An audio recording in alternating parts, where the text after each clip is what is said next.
Il m'a été demandé de faire une communication sur l'espérance chez Saint Paul.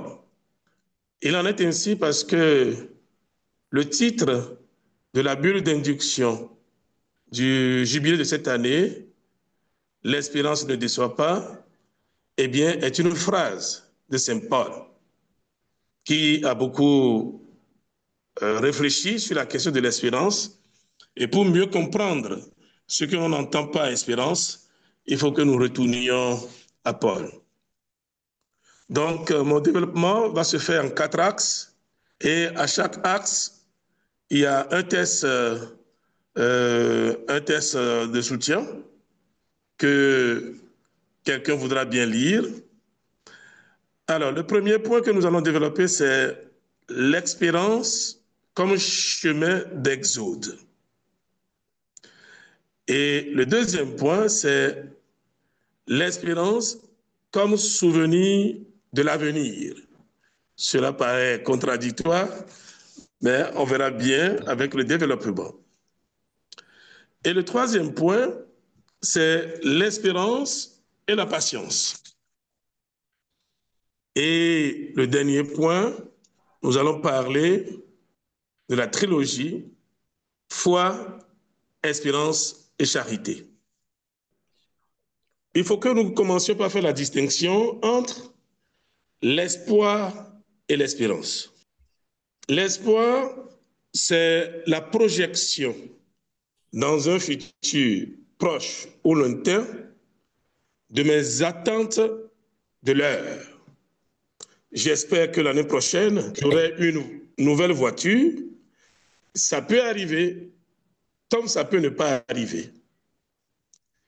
Et l'espérance est de toute autre nature. D'abord, elle est une vertu théologale que sont la foi, l'amour et la charité, et elle est également un don de Dieu. Et du coup, nous découvrons qu'il existe un lien entre la foi, l'espérance et la charité. D'abord, la foi, la lettre aux Hébreux la définit comme la ferme assurance des choses qu'on attend et la démonstration de celles qu'on ne voit pas. Et du coup, qui a la foi en Dieu, eh bien, nécessairement à l'espérance. Parce que l'espérance suppose ou établit que Dieu a élaboré pour chacun un destin de bonheur et quel que soit le temps que cela peut prendre, eh bien, ce projet, ce dessin que Dieu a élaboré pour chacun finit toujours par se réaliser. Et du coup, qui a la foi a nécessairement l'espérance et qui vit dans l'espérance est fondamentalement animé par la patience. Et c'est pourquoi nous allons développer tous ces points. Alors, le premier point, c'est l'espérance comme chemin de l'exode. Frères, je ne voudrais pas vous laisser ignorer que, lors de la sortie d'Égypte, nos pères étaient tous sous la protection de la nuée, et que tous ont passé à travers la mer. Tous, ils ont été unis à Moïse par un baptême dans la nuée et dans la mer. Tous, ils ont mangé la même nourriture spirituelle. Tous ils ont bu la même boisson spirituelle, car ils buvaient à un rocher spirituel qui les suivait. Et ce rocher, c'était le Christ. Cependant, la plupart n'ont pas su plaire à Dieu. Leurs ossements, en effet, jonchèrent le désert. Ces événements devaient nous servir d'exemple pour nous empêcher de désirer ce qui est mal comme l'ont fait ces gens-là. Cessez de récriminer comme l'ont fait certains d'entre eux. Ils ont été exterminés. Ce qui leur est arrivé devait servir d'exemple et l'Écriture l'a raconté pour nous avertir, nous qui nous trouvons à la fin des temps. Ainsi donc, celui qui se croit solide, qu'il fasse attention à ne pas tomber. Parole du Seigneur, nous rendons grâce à Dieu. Merci pour la lecture. Alors, l'espérance comme chemin de l'exode, parce que lorsque Dieu a libéré Israël de l'Égypte, ils ont traversé la mer Rouge en route vers la terre promise. Mais le chemin qui conduit à la terre promise passe par le désert. Et le désert, eh bien, ce n'est pas commode. Il n'y a pas à manger, il n'y a pas à boire, il y a des animaux sauvages qui existent dans le désert, il y a des brigands, toutes sortes de menaces qui jonchent le chemin qui conduit sur la terre promise. De deux choses l'une, soit courageusement, on entreprend la marche vers la terre promise et on arrivera à la terre promise, soit face aux difficultés du désert, eh bien, on rebrousse chemin et on retourne en Égypte, qui est la terre de servitude. Mais animé par l'espérance que le Seigneur a formulée à Israël, qu'il va les conduire sur une terre promise où coulera le lait et le miel, expression pour signifier l'abondance, la richesse, le bien-être, eh bien, ils ont commencé le chemin qui conduit à la terre promise. Et la motivation qui a fait qu'ils ont été capables de vivre les souffrances du temps présent, eh bien, c'est l'espérance d'arriver sur la terre promise. Un peu comme le dit Saint Paul, les souffrances du temps présent n'ont pas de commune mesure avec la gloire à se manifester. Et lorsqu'on se projette dans la gloire à se manifester, courageusement, on vit le temps présent avec courage, avec foi, avec espérance, parce qu'on sait que, eh bien, avec le concours de Dieu, on arrivera sur la terre promise. Et leur espérance a payé dans la mesure où, au désert, il n'y avait pas à manger. Dieu a fait tomber de la manne et ils ont mangé à leur faim. Il n'y avait pas à boire. Dieu a fait jaillir l'eau du rocher et ils ont étanché leur soif. Des animaux sauvages menaçaient, entre autres, les serpents aux morsures douloureuses et mortelles. Dieu a érigé le serpent de bronze et quiconque était mordu regardait le serpent et était sauvé. Et c'est ainsi que Dieu les a accompagnés jusqu'à ce qu'ils accèdent à la terre promise. Cela veut dire que pour un homme de foi qui sait que Dieu a élaboré un dessein bienveillant pour tout homme, eh bien, il est marqué par l'espérance. L'espérance que ce que Dieu a promis, il le réalisera. Et c'est ce qui s'est passé et ils sont allés à la terre promise. Le deuxième point que nous allons développer, c'est l'espérance comme souvenir de l'avenir. Alors nous allons lire le texte support de cette deuxième partie. Merci de vouloir le lire. L'espérance comme souvenir de l'avenir. Nous qui sommes donc devenus justes par la foi, nous voici en paix avec Dieu par notre Seigneur Jésus-Christ, lui qui nous a donné, par la foi, l'accès à cette grâce dans laquelle nous sommes établis, et nous mettons notre fierté dans l'espérance d'avoir part à la gloire de Dieu. Bien plus, nous mettons notre fierté dans la détresse elle-même, puisque la détresse, nous le savons, produit la persévérance produit la vertu éprouvée, la vertu éprouvée produit l'espérance, et l'espérance ne déçoit pas, puisque l'amour de Dieu a été répandu dans nos cœurs par l'Esprit Saint qui nous a été donné. Parole du Seigneur, nous rendons grâce à Dieu. Voilà. L'espérance ne déçoit pas. L'espérance ne déçoit pas parce que la mort est considérée comme la fin de toute chose. La mort est perçue comme l'horizon implacable auquel nul ne peut se soustraire.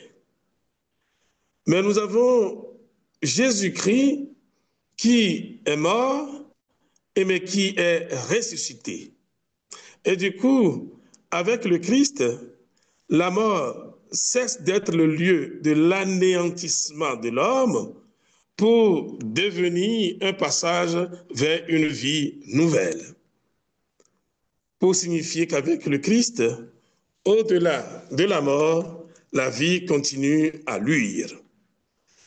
Et si nous titrons cela l'espérance comme souvenir de l'avenir, cela revient à dire que Dieu a élaboré un avenir radieux pour l'homme. Dieu a élaboré un avenir radieux pour les croyants. Dieu nous a promis que quiconque croit en lui, mais à part Jésus-Christ, qui croit en lui, même s'il meurt, il vivra. L'espérance comme souvenir de l'avenir, c'est-à-dire avoir en tête de façon permanente que Dieu a élaboré pour chacun un destin de bonheur. Et ce souvenir constant de l'avenir radieux, eh bien, c'est ça qui est l'espérance et qui nous anime. Et lorsque nous sommes animés par l'espérance, les situations présentes, et on les apprécie autrement. Je prends l'exemple, ce n'est pas un exemple très gai, c'est l'exemple des migrants, des jeunes gens qui quittent l'Afrique et qui entreprennent le voyage à travers le désert. Ils arrivent en Afrique du Nord, ils traversent la Méditerranée dans des bateaux de fortune avec des risques de noyade, et malheureusement cela arrive très souvent. La question qu'on peut se poser, mais qu'est-ce qui peut amener ces jeunes gens à prendre un tel risque de traverser le désert, qui est un risque, ensuite de s'engager sur des bateaux de fortune pour défier les vagues de la mer, au risque de se noyer, et malheureusement cela arrive très souvent, et malgré le fait qu'il y ait souvent des accidents où beaucoup sont morts, ça ne décourage pas les jeunes. Eh bien, ils sont motivés parce qu'ils sont animés par ce que j'appellerais, entre griffes, l'espérance, qu'une fois en Europe, eh bien, ils vont trouver une issue favorable à leur vie. C'est-à-dire, rester en Afrique, eh bien, c'est se condamner à ne pas avoir une possibilité de vie meilleure. La seule possibilité qui reste, eh bien, c'est de marcher à travers le désert, d'affronter les vagues de la Méditerranée avec des risques de mort, et en sachant qu'une fois en Europe, eh bien, ils peuvent s'en sortir. Et ce qui renforce d'ailleurs cette fois ces jeunes Africains, cette espérance, eh bien, c'est parce qu'il y en a qui ont traversé le désert, qui ont traversé la Méditerranée et qui sont arrivés en Europe et ont réussi à s'en sortir.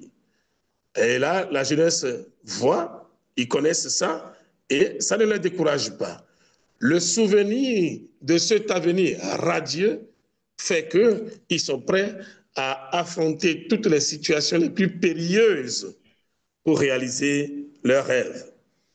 Il y a un boxeur d'origine camerounaise qui a traversé le désert et qui a franchi la mer Méditerranéenne. Il est arrivé ici, en France, et puis après, il s'est intéressé à la boxe anglaise. Aujourd'hui, il est un champion connu, respecté et fortuné. Il a réussi à s'en sortir. Alors, il y a 2 joueurs espagnols dans l'équipe nationale de l'Espagne. Il y a 2 jeunes gens. Il y a Lamine Yamal, qui n'a que 17 ans, et puis il y a Nico Williams, qui sont des enfants issus de l'émigration périlleuse. La maman de Lamine Yamal a apporté le désert et s'est retrouvée en Espagne. Et c'est en Espagne qu'il a rencontré le papa de Yamal, et ainsi il est né. Et aujourd'hui, il est un grand joueur, eh bien, admiré dans le monde entier. L'autre Nico William, sa maman a émigré en Espagne à travers le désert, puis à travers la Méditerranée, et ils sont là, ils ne pouvaient pas avoir les papiers. Finalement, M. William, qui vivait en Espagne, a épousé la maman pour permettre aux enfants d'avoir la nationalité. Et aujourd'hui, Nico William est un grand joueur qui fait la fierté de toute l'Espagne. Et lorsqu'il y a de ces exemples de fortune et de succès à travers les périls du désert et de la mer Méditerranée, eh bien, le danger que représentent et le désert et la mer Méditerranée ne sont pas suffisants pour décourager les pèlerins de l'espérance. Et moi, je donne ces exemples pour nous montrer que nous, en tant que chrétiens, il peut arriver des moments où l'horizon est totalement sombre, où rien ne marche, où le sentiment est au découragement et est au défaitisme. Mais si nous sommes des pèlerins de l'espérance, cela veut dire que nous sommes convaincus dans la foi que malgré la situation actuelle qui est difficile, malgré la situation actuelle qui est morose, malgré la situation actuelle qui est totalement bouchée, eh bien, nous gardons l'espérance. Et l'espérance est le moteur de la vie chrétienne, qui fait que, en tant que chrétiens, nous sommes capables d'espérer contre toute raison de désespérer. Donc voilà pourquoi j'ai intitulé cette deuxième partie « Le souvenir, l'espérance comme le souvenir de l'avenir ». Dieu a concocté pour nous un avenir radieux et il faut que nous soyons dans l'espérance pour attendre patiemment que cet avenir radieux se réalise pour nous dans le Christ Jésus. Mais celui qui est pèlerin de l'espérance doit nécessairement s'armer de patience. Et c'est pourquoi j'ai intitulé le troisième point l'espérance, espérance et patience. Alors, l'espérance, voilà. L'espérance et la patience. Romains 8, 33 à 39. Quelqu'un pour lire. L'espérance et la patience. Qui accusera ceux que Dieu a choisis? Dieu est celui qui rend juste. Alors, qui pourra condamner? Le Christ Jésus est mort, bien plus, il est ressuscité, il est à la droite de Dieu, il intercède pour nous. Alors, qui pourra nous séparer de l'amour du Christ? La détresse, l'angoisse, la persécution, la faim, le dénuement, le danger, le glaive? En effet, il est écrit, c'est pour toi qu'on nous massacre sans arrêt, qu'on nous traite en brebis d'abattoir. Mais en tout cela, nous sommes les grands vainqueurs grâce à celui qui nous a aimés. J'en ai la certitude, ni la mort ni la vie, ni les anges, ni les principautés célestes, ni le présent, ni l'avenir, ni les puissances, ni les auteurs, ni les abîmes, ni aucune autre créature, rien ne pourra nous séparer de l'amour de Dieu qui est dans le Christ Jésus notre Seigneur. Merci. Merci, parole du Seigneur. Nous rendons grâce à Dieu. Nous voyons que ce texte de Saint Paul, de la lettre aux Romains, chapitre 8, versets 33 à 39, eh bien, montre de façon claire que le chemin de l'espérance, eh bien, est semé d'embûches de toutes sortes. Et c'est pourquoi il se dit, qui peut nous séparer de l'amour du Christ? Le danger, la mort, la faim, la souffrance, tous ces maux qui nous accablent ne peuvent pas nous séparer de l'amour du Christ parce que le Christ est mort et ressuscité pour nous et il nous assure qu'avec lui, nous allons être vainqueurs de toute situation malheureuse et infortunée. Et lorsque nous sommes animés par une telle foi, une telle certitude, une telle assurance, eh bien, on est prêt à braver toutes les situations. Donc, cela suppose que le pèlerin de l'espérance doit être animé par la patience. Le mot patience vient du latin patere, qui signifie souffrir.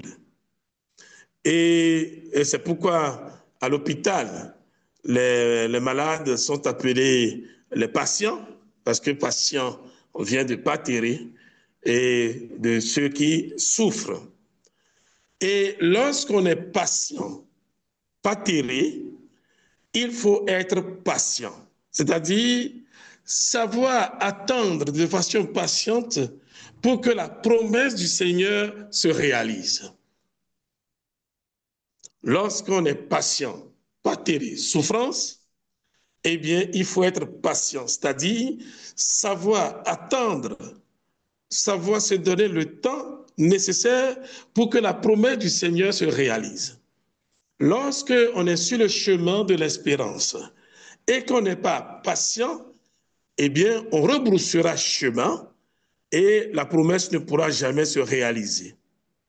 Par exemple, sur le chemin de l'Exode, lorsque les fils d'Israël ont traversé la mer Rouge et qu'il faut avancer pour aller sur la terre promise, quand ils ont vu la menace que représentait le désert, beaucoup ont commencé à soupçonner Dieu de malveillance. Dit, ouais, c'est pour nous tuer au désert que Dieu nous a fait sortir de la terre d'Égypte. Pourquoi ne nous a-t-il pas laissés en Égypte? En Égypte, on avait à manger, on avait à boire. Il y avait des marmites de viande assaisonnées à l'ail et à l'oignon. Ils ont commencé à regretter le temps d'esclavage, mais un esclavage doré. Face au désert, face à l'austérité du désert, ils ont commencé à regretter l'Égypte. Et la tentation est grande de retourner en Égypte, la terre de captivité et d'esclavage. C'est-à-dire qu'il faut que le pèlerin de l'espérance soit animé par la patience. Et comme je le dis, si on est patient, pas terré, il faut être patient, c'est-à-dire savoir attendre le moment opportun pour que la promesse du Seigneur se réalise. Nous voyons cette réalité de patience du pèlerin d'espérance avec Abraham. Abraham avait 85 ans lorsque le Seigneur lui a dit « Quitte la maison de ton père et va sur la terre que je t'indiquerai. » Nous le savons tous. Ce n'est pas à 85 ans que l'on commence par courir les routes pour aller en aventure. À 85 ans, eh bien, on a envie de se stabiliser et d'attendre patiemment que le temps de retourner à Dieu arrive. Mais c'est à 85 ans que Dieu dit à Abraham, quitte la maison de ton père et va sur la terre que je vais t'indiquer. Et on lui ajoute, je ferai de toi une grande nation. Et tes enfants, ta progéniture sera aussi nombreuse que les étoiles du ciel et le sable au bord de la mer. À 85 ans, Abraham n'avait pas encore connu la joie de la paternité. Il n'est pas père. Et sa femme était d'un âge avancé. Et ce n'est pas dans ces conditions-là qu'on peut espérer, n'est-ce pas, devenir le père d'une multitude. Si Abraham voulait être raisonnable, de la raison humaine, je crois qu'il serait tranquillement resté chez lui et la promesse ne serait jamais réalisée. Alors, étant donné que Abraham est un homme de foi, du coup, animé par l'espérance, eh bien, il a cru à la promesse du Seigneur et il s'est mis en route. Et de péripétie en péripétie, au chêne de Mambré, Dieu lui est apparu et lui a promis que l'année prochaine, dans 12 ans, dans 12 mois, quand il va repasser, eh bien, un enfant pleurera dans sa maison. Et c'est ainsi que Isaac est né.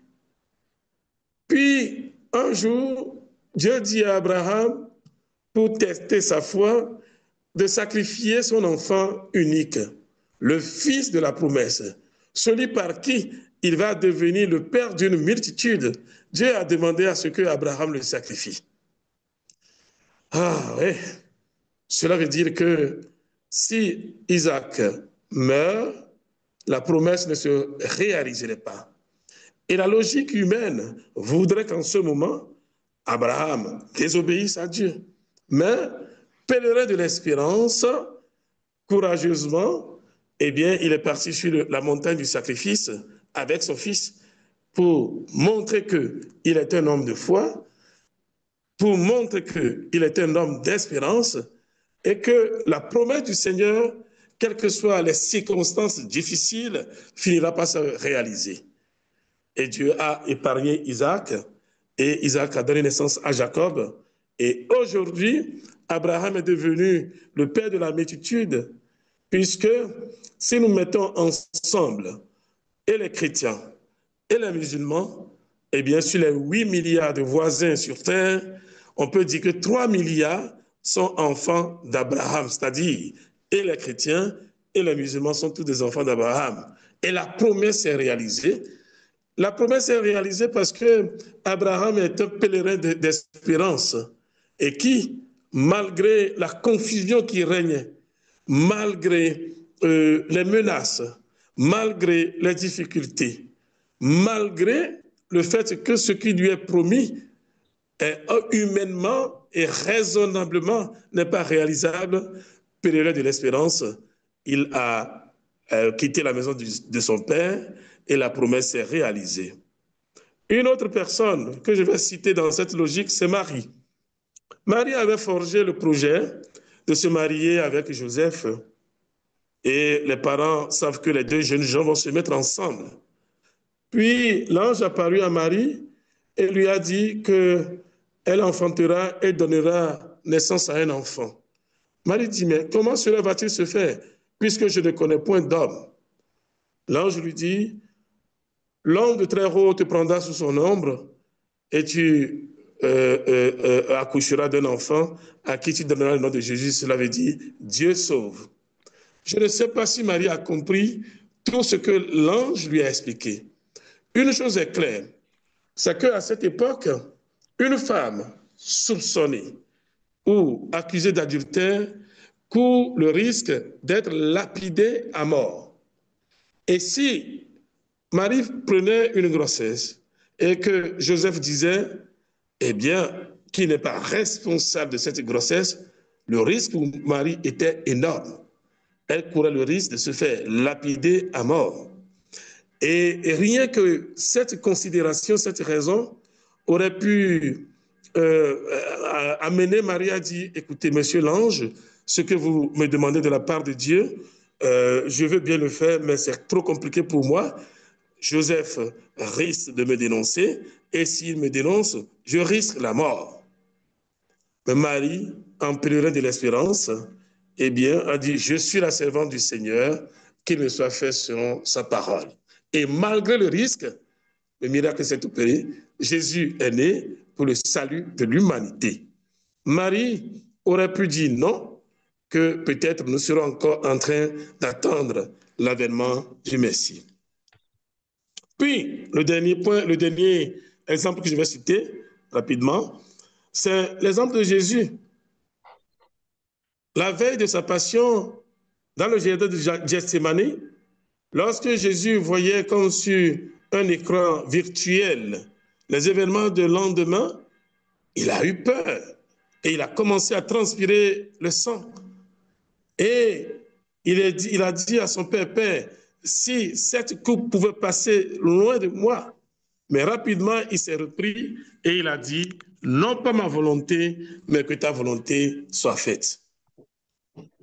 Malgré la menace, malgré l'évidence du danger qu'il courait, Jésus a accepté de mourir sur la croix. Une mort ignominieuse, une mort honteuse, et pire encore, une mort imméritée. Et ceux qui l'ont tué croyaient pouvoir le faire taire à jamais. Mais Dieu l'a ressuscité et lui a donné le nom qui est au-dessus de tout nom, afin qu'au nom de Jésus, tous genoux fléchissent sur terre et aux enfers, et que toute langue proclame que Jésus-Christ est Seigneur, à la gloire de Dieu le Père. Pèlerin de l'espérance, Jésus a bravé la mort. Tout ceci doit pouvoir nous édifier pour que dans notre vie quotidienne, lorsque nous sommes confrontés à toutes sortes de difficultés, en tant que famille, en tant que communauté ecclésiale, ou aujourd'hui des situations que nous vivons dans nos communautés nous font désespérer, eh bien, rappelons-nous que nous sommes des pèlerins de l'espérance et que la promesse du Seigneur finira toujours par se réaliser. Alors, le quatrième et dernier point, pour finir, je crois que je vais vite y aller. On va afficher le test. L'amour prend patience, l'amour rend service. L'amour ne jalouse pas, il ne se vante pas, il ne se gonfle pas d'orgueil, il ne fait rien d'inconvenant, il ne cherche pas son intérêt, il ne s'emporte pas, il n'entretient pas de rancune, il ne se réjouit pas de ce qui est injuste, mais il trouve sa joie dans ce qui est vrai.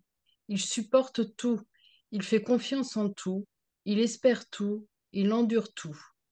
Ce qui demeure aujourd'hui, c'est la foi, l'espérance et la charité, mais la plus grande des trois, c'est la charité. Parole du Seigneur. Nous rendons grâce à Dieu. Voilà, la trilogie foi, espérance et charité. Vous voyez, nos raisons de désespérer proviennent essentiellement du manque de charité. Parce que l'homme se révèle être un loup pour l'homme. Et c'est justement parce que l'homme est un loup pour l'homme que l'homme est toujours en danger, l'homme est menacé en raison de ce que chaque homme est un loup pour l'homme. Et Jésus, du coup, par sa mort, passion et résurrection, nous demandait d'inverser la perspective, que l'homme cesse d'être loup pour l'homme pour devenir source de bonheur, source de bien-être pour autrui. Et Jésus, son enseignement se résume en un seul mot, amour pour Dieu, amour pour le prochain. Et l'amour dans la perspective du Christ n'est pas ce sentiment de bien-être que l'on ressent en présence de l'être aimé. Non, c'est l'amour selon le sens du monde. L'amour dans le sens du Christ, eh bien, c'est la capacité à s'oublier à soi pour donner priorité à l'autre. Lorsque dans l'évangile de Saint Matthieu, Jésus nous dit « Heureux les pauvres de cœur », la pauvreté n'est pas une bonne chose. Mais quand Jésus dit « Heureux les pauvres de cœur », il signifie que chacun retienne que ce qu'il est et ce qu'il a n'est pas d'abord pour lui, mais c'est pour lui, mais également pour les autres, afin qu'il se dispose à partager avec les autres. Et si dans le monde entier, tous les hommes comprenaient que ce qu'ils sont et ce qu'ils ont, eh bien, sont à partager avec les autres, eh bien, plus personne ne vivra de précarité dans ce monde. Jésus nous dit, heureux ceux qui pleurent. Pleurer n'est pas une bonne chose. Lorsque quelqu'un pleure, c'est sans doute parce qu'il a subi un préjudice. Mais quand Jésus nous dit, heureux ceux qui pleurent, il signifie que chacun s'engage à plutôt pleurer soi-même que de provoquer les pleurs d'un tiers. Et si dans le monde, chacun se donnait le choix et le devoir de ne pas faire pleurer un tiers, plus personne ne pleurerait. La foi, l'espérance et la charité. Le vécu de la foi et avec le moteur de l'espérance, eh bien, doivent aboutir à la charité. Et la charité se décline en 3 points. Le premier point, je finis, j'ai trop bavardé, je finis. Le premier point, c'est la justice. La justice et équité. Que chacun soit traité selon ce qu'il mérite. Malheureusement, notre monde est menacé de toutes sortes de conflits parce que les hommes manquent de justice les uns envers les autres. Nous sommes prompts à décrier la justice quand nous la subissons, l'injustice quand nous la subissons. Mais lorsque nous infligeons injustice, eh bien nous nous taisons. Alors il faut que chacun fasse le choix d'être juste, équitable envers autrui. et agir de manière à ce que, eh bien, son action et ses choix ne portent pas préjudice à un tiers. Le deuxième point, le deuxième niveau de l'amour, après la justice, c'est la miséricorde.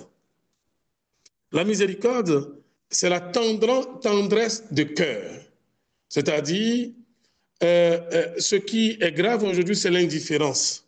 Lorsque je vois quelqu'un qui est en situation difficile, bon, je me dis sans doute, il s'en sortira, mais non, il ne s'en sortira pas sans ton secours.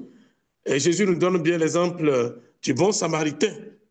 Alors, la tendresse de cœur voit que lorsque je vois quelqu'un qui se retrouve en situation difficile, de laisser s'émouvoir mon cœur, de me mettre à sa place et de souffrir ce qu'il souffre. Et cela, aujourd'hui, on parle de l'empathie. L'empathie est la capacité à se mettre à la position de l'autre pour ressentir les choses de son point de vue. Et s'il est dans la joie, je suis dans la joie avec lui. Et s'il est à la peine, je partage sa peine. Et si je partage sa peine, j'agirai pour diminuer sa peine.